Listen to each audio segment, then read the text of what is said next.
Admittance parameters, short circuit admittance parameter और Y parameter.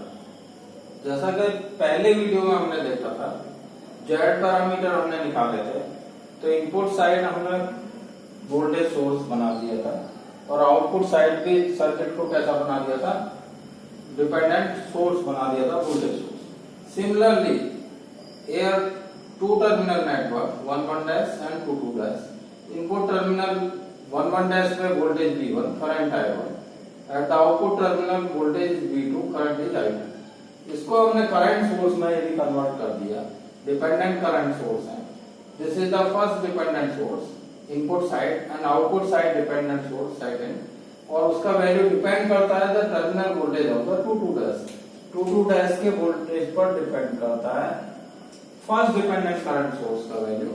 और Y11 is the admittance and Y22 the driving point admittance. This is also driving point admittance and Y11 is also driving point admittance. Y21 driving point impedance at 2 dash। और second जो हमारा current source आया है, dependent current source, वो depend करता है उसका value the terminal voltage of V1। So these two are the dependent current source, and the value of these current source depends on the 2 dash terminal and 1 dash terminal voltages. So these are the current source, dependent current source, and the value of these sources depends on the voltage. So these are the current voltage dependent current sources. ये भी voltage dependent current source है और ये भी voltage, दोनों भी side में दोनों को भी सर्किट को नॉर्टन इक्विवेलेंट सर्किट बना दिया। अब हम यहाँ पे KCL अप्लाई करेंगे, तो ये एडमिटेंस है, अब इसके अक्रॉस वोल्टेज V1 है, तो करंट कितना आएगा ये ब्रांच में, I1 जो करंट होगा ये दो ब्रांच में डिवाइड होगा, और पहले ब्रांच में करंट Y11 V1 आएगा, और ये करंट सोर्स वैल्यू दिया है वो Y12 V2 आएगा। ये ट्रांसफर एडमिटेंस है Y12, एंड Y21 भी ट्रांसफर एडमिटेंस है। और I2 करंट डिवाइड होगा across the in two branches Y12 and ये तो दिया ही हुआ है वोल्टेज सोर्स, वो आया है हमारा ट्रांसफर एडमिटेंस है। सो दिस ब्रांच करंट किस पर डिपेंड करेगा, the terminal voltage V2 into Y22 is the current in this branch, and this current source is already converted, हमने कन्वर्ट कर लिया है to the Norton equivalent circuit में Y21 V1। तो इसका वैल्यू 1 डैश टर्मिनल के voltage पर depend कर रहा है, और इसका वैल्यू हमारा डिपेंड करता है सेकंड टर्मिनल वोल्टेज। अब शॉर्ट सर्किट कराएंगे 2 dash, short circuit 2 dash terminal, 2 dash को शॉर्ट किया तो V2 इक्वल टू 0, ये शॉर्ट किया तो हमारा क्या आ जाएगा, V2 0 हो जाएगा। V2 0 हो गया तो क्या होगा, दोनों इक्वेशन में V2 0 रखें, Y11 V1 प्लस 0, तो Y11 किसके बराबर होगा, I1 upon V1 at the condition I2 is equal to 0।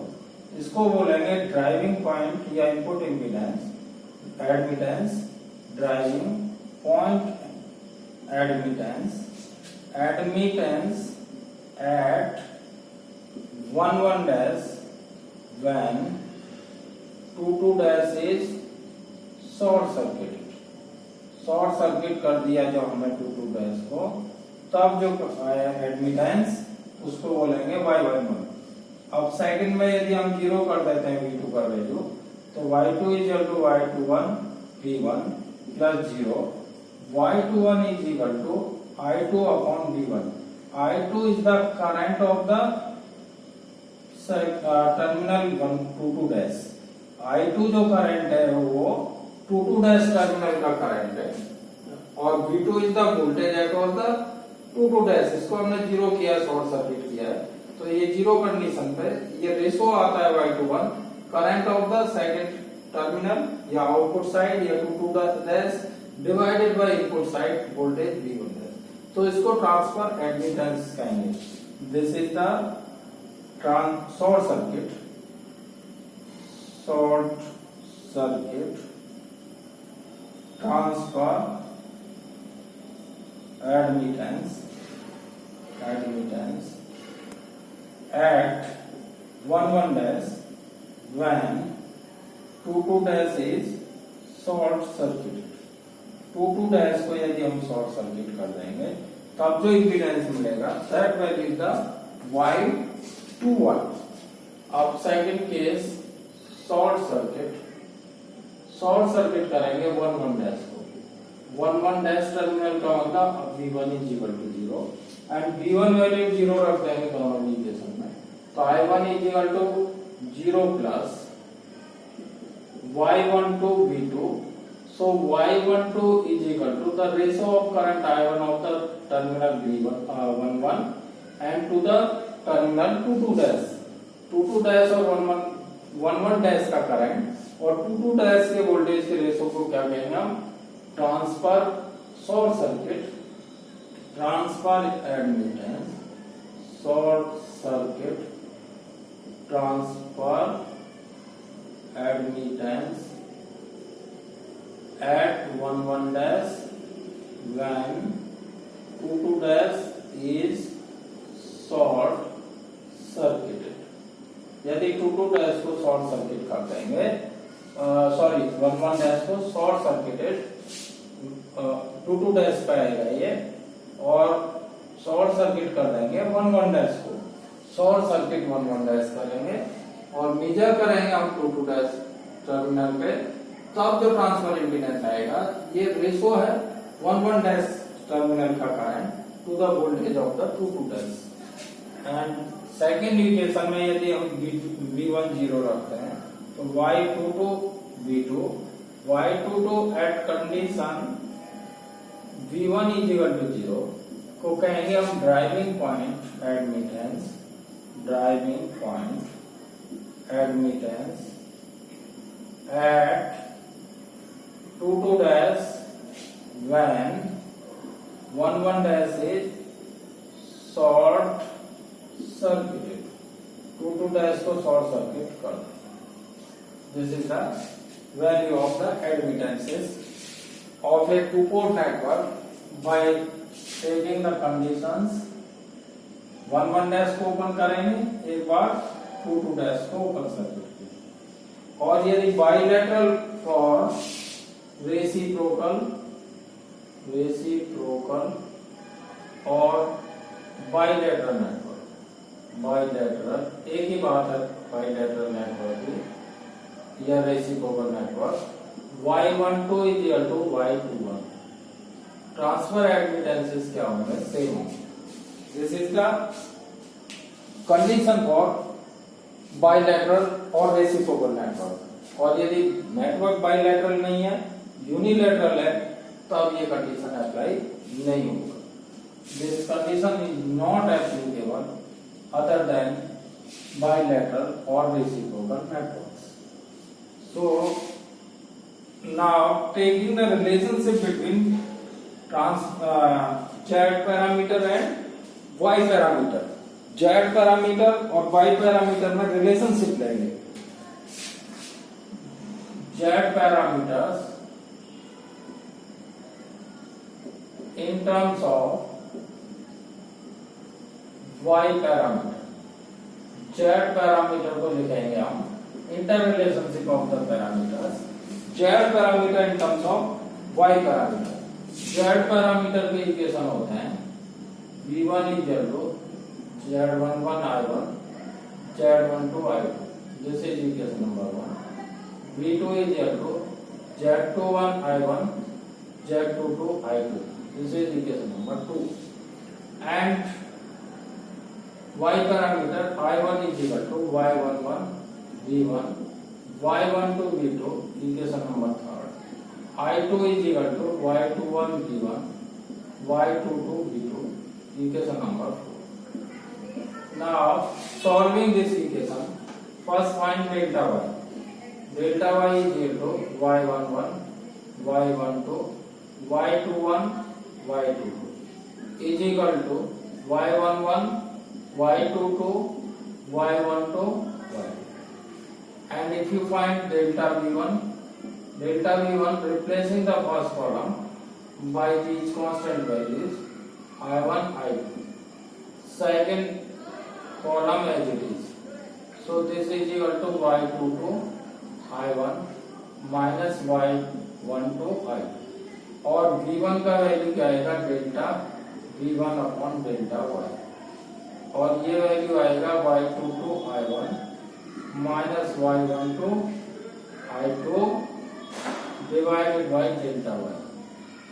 v1 का वैल्यू आएगा y22 by delta y i1 minus y12 delta y into i2। Equation number 5। अब equation number first और 5th को यदि हम कंपेयर करें, comparing equation number comparing equation 1 with equation 5th equation के साथ हम कंपेयर करेंगे इक्वेशन फर्स्ट को, तो I1 का कोफिशिएंट और यहाँ पर I1 का कोफिशिएंट सेम होगा। Z11 is equal to y22 by delta y। Same terminal के वोल्टेज और करंट है, उनके कोफिशिएंट्स क्या होंगे सेम होंगे। यहाँ भी V11 का टर्मिनल वोल्टेज है, ये भी 11 का, ये करंट 11 टर्मिनल का है, ये 22 का है, यहाँ भी करंट 11 का है और ये 22 का। तो 1 and 5 is the same equation and if you compare you will get the value of Z11 this and comparing I2 with this Z12 is equal to minus Y12 delta y मिलेगा।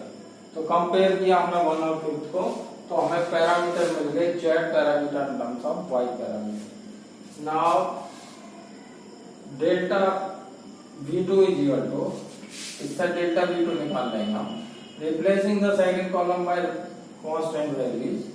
तो पहला column as it is y11, first column, second replacing by constant values, तो ये आ जाएगा y11 i2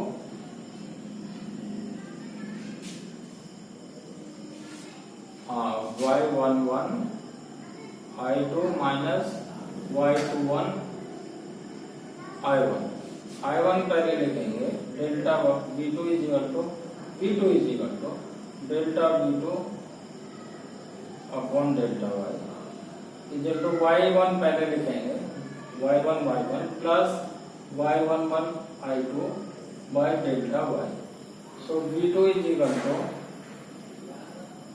minus y21 delta y i1 plus y11 delta y i2। Equation number 6, comparing second with 6 second और 6 को compare किया, तो Z21 is equal to minus y21 by delta y and Z22 is equal to y1 by delta y। सो दो parameter ये मिल गए, 2 parameters ये मिल गए। So you convert the take the relationship between Z parameter in terms of Y। अभी इसका उल्टा भी दे सकते हैं, Y पैरामीटर्स को हम निकाल सकते हैं इन terms of Z parameter. Y parameter को हम निकालेंगे इन टर्म्स ऑफ Z पैरामीटर। तो उसके लिए हम अभी सॉल्व किया था हमने V1 V2 के लिए, अभी सॉल्व करेंगे हम I1 I2 के लिए, क्योंकि यहाँ पे इक्वेशन Y का क्या है I1 I2 के, इसको सॉल्व कर लेंगे फॉर I1 एंड I2 ये दोनों इक्वेशन। तो यहाँ से हमें डेल्टा Z मिलेगा, delta Z is equal to Z11 Z12 Z21 Z22 is equal to Z11 Z22 minus Z12 Z2 and delta I1 is equal to, replacing the first column by the constant values V1 V2, second column as it is equal to Z22 V1 minus Z12 V2। so I1 is equal to delta I1 by delta Z is equal to Z22 V1 minus Z12 V2 by delta Z। I1 is equal to Z22 by delta Z minus Z12 by delta Z V2। Equation number 5। Similarly, comparing the equation 5 with one equation actual में third को compare करेंगे 15 का। Now compare the equation third, this is third with the equation fifth। इन दोनों को compare करेंगे तो क्या आएगा, comparing the coefficient of v1, here the coefficient of v1 का कोफिशिएंट या y11 है और यह z22 by डेल्टा z, तो y11 is equal to z22 by delta z, और यहाँ v2 का कोफिशिएंट y12 है और ये यहाँ पे वैल्यू आया है minus z12 by delta z। तो टू वैल्यूज हमने निकाल ली है with the help of comparing the equation third and fifth. Now solve for delta I2. Delta I2 is equal to first column as it is of delta z, z11, z21. Second column replaced by the right hand side values, constant values in the left is equal to z11 v2 minus z21 v1. So I2 is equal to delta I2 by delta z is equal to, take v1 first, then v2, z11 v2 by delta z. So I2 is equal to minus z21 by delta z, v1 plus z11 by delta z v2, equation number 6. Of comparing equation 4 with equation 6, 4 को 6 से compare करेंगे, this equation with this, compare this, here y1 y21 is equal to minus z21 delta z and this y22 is equal to z11 upon delta z. Two parameter ये बन गए, to parameter हमें यहाँ पर मिल गए. Now you compare the z parameters in terms of y parameters in terms of z parameter. y11 is equal to z22 delta z, y21 is equal to z12, y12 is equal to z12 upon delta z, y21 is equal to minus z21 delta z and y22 is equal to delta z of z11 upon delta z. So we convert the four parameters of the y parameters in terms of z parameter. So if we know the value of the z parameters, then we can calculate the value of y parameters. If the values of the z parameters are given, by using these formulas we can find the value of the z parameters by substituting the values of y parameters in the formula of z parameters. So you can find the value of z and y parameters easily.